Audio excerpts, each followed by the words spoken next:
Today we are going to discuss one type of a reproduction, that is asexual reproduction, among two types of reproduction, that is asexual and sexual.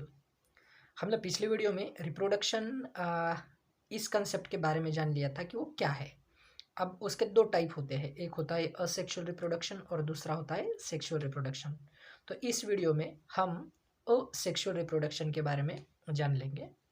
तो asexual reproduction माने ऐसा reproduction या फिर reproduction की ऐसी method जिसमें दो individual या दो गैमेट्स इन्वॉल्व ना हो, यानी कि मेल और फीमेल के जो भी गैमेट्स है वो इन्वॉल्व ना हो, उसको असेक्सुअल रिप्रोडक्शन कहा जाता है, ताकि उससे जाइगोट ना बने और फिर जो भी एम्ब्रियो या फिर जो भी जनरेशन है ऑफस्प्रिंग वो ना बने। ऐसी प्रोसेस को असेक्सुअल रिप्रोडक्शन कहा जाता है। यानी इसका सही सही अर्थ ऐसा है कि दो सेपरेट जीन्स बाहर से ना इन्वॉल्व हो या फिर ज़्यादा चेंज ना आए उसमें, यानी कि जो भी एनिमल है उसका जीनोम मेंटेन रहेगा, जो भी जीन्स है या फिर उसका जो भी फिनोटाइप या स्ट्रक्चर है वो मेंटेन रहेगा। ऐसी जो भी पद्धति है या फिर जो भी रिप्रोडक्शन का टाइप है उसको असेक्सुअल रिप्रोडक्शन कहा जाता है। ये असेक्सुअल रिप्रोडक्शन होता किस में है? ये होता है, ये बहुत सिंपल है, इसलिए ये सिंपल एनिमल में ही होता हो, यानी कि जो भी लोअर एनिमल्स है और लोअर में भी जो फर्स्ट एनिमल इवॉल्व हो रहे थे उसमें जो पहली रिप्रोडक्शन की पद्धति आई वो थी असेक्सुअल रिप्रोडक्शन। जैसे यूनिसेलुलर ऑर्गेनिजम्स है उनमें मोस्टली यही पाया जाता है। यूनिसेलुलर में प्लांट भी आ गए और ये एनिमल्स भी आ गए, और बैक्टीरिया उनका भी एग्जांपल बहुत बढ़िया है कि उनमें भी असेक्सुअल टाइप का रिप्रोडक्शन होता है। तो उसके भी 4-5 टाइप होते हैं असेक्सुअल रिप्रोडक्शन के, वो भी जान लेंगे कौन कौन से और क्यों होते हैं। लेकिन पहले जान लीजिए कि जो भी सेल रहती है वो अगर डिवाइड होती है या फिर असेक्सुअल टाइप से प्रोड्यूस होती है तो उसमें वही जीन जाएंगे जो पेरेंट्स में है। ऐसे जो भी एनिमल बनेंगे बाद में वो आइडेंटिकल होंगे, जेनेटिकली आइडेंटिकल, क्योंकि उनमें भी वही पेरेंट्स वाले जीनोम या जीन होंगे, वो दिखने में भी एक जैसे ही होंगे। तो जो भी टाइप्स है उनमें सबसे पहला है बाइनरी फिजन। फिजन का मतलब होता है एक से दो बनना, उसको फ्यूजन कहा जाता है। फिजिक्स में जो है वो फ्यूजन है, जो सूरज में होता है या फिर एटॉमिक बॉम्ब में होता है उसको फ्यूजन बोलते हैं। फ्यूजन माने दो एक जगह आना, लेकिन हमारे बायोलॉजी में जो भी है एक सेल से दो सेल बनने वाले हैं उसको फ्यूजन कहा जाता है। तो फ्यूजन पहला टाइप है जिससे एक अमीबा से दो अमीबा बनेंगे, ये माइटोटिक डिवीजन से, यानी कि सेल में जो भी मटेरियल है वो आधा आधा डिवाइड होगा, उसको बाइनरी यानी दो, बाइनरी फिजन कहा जाता है। उसी को सेल डिवीजन की एक पद्धति माना जाता है जो कि माइटोसिस से रिलेटेड, माइटोसिस से ही होता है उसमें। तो यह है सेल डिवीजन की बाइनरी फिजन। दूसरा आता है बाइनरी फिजन, वो अमीबा अमीबा या फिर जो भी यूनिसेलुलर प्रोटोजोआ में आते हैं या मोनोरा में आते हैं उनमें यह होता है। उसके बाद सेकंड है बडिंग।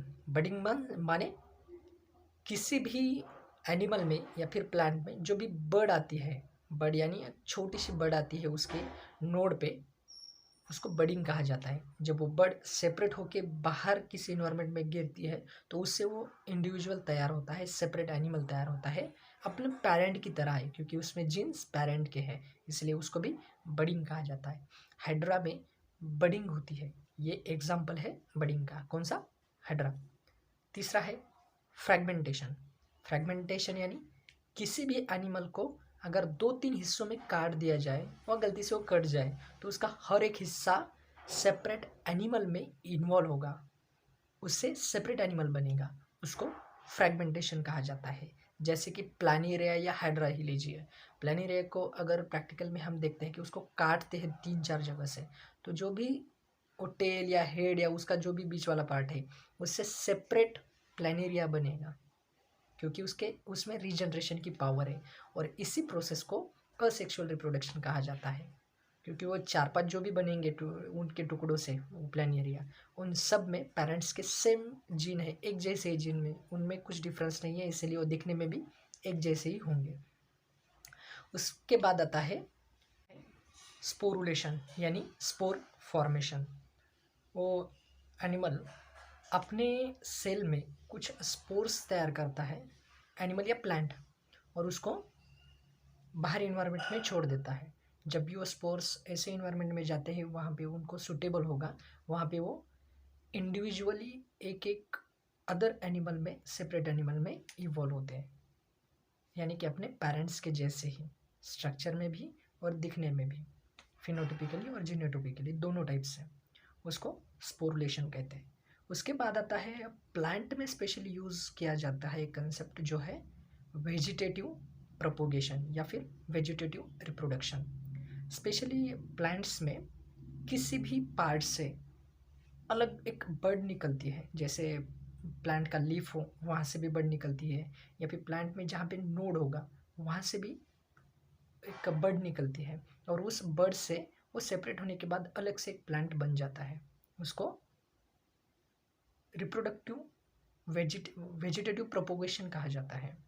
ये जैसे तुम राइजोम में देखते हो, या फिर जो भी पोटैटो है उसके ऊपर जो बर्ड्स आते हैं छोटे छोटे नोड्स में से, ये एग्जांपल है वेजिटेटिव प्रोपोगेशन का। तो फिर ये जो भी सिंपल एनिमल्स है या ऑर्गेनिजम्स है या फिर प्लांट्स है, इन सब में जो पाया जाता है असेक्सुअल रिप्रोडक्शन, ये सिंपल टाइप का जब इवोल्यूशन हो रहा था तब इसे यूज़ किया गया था।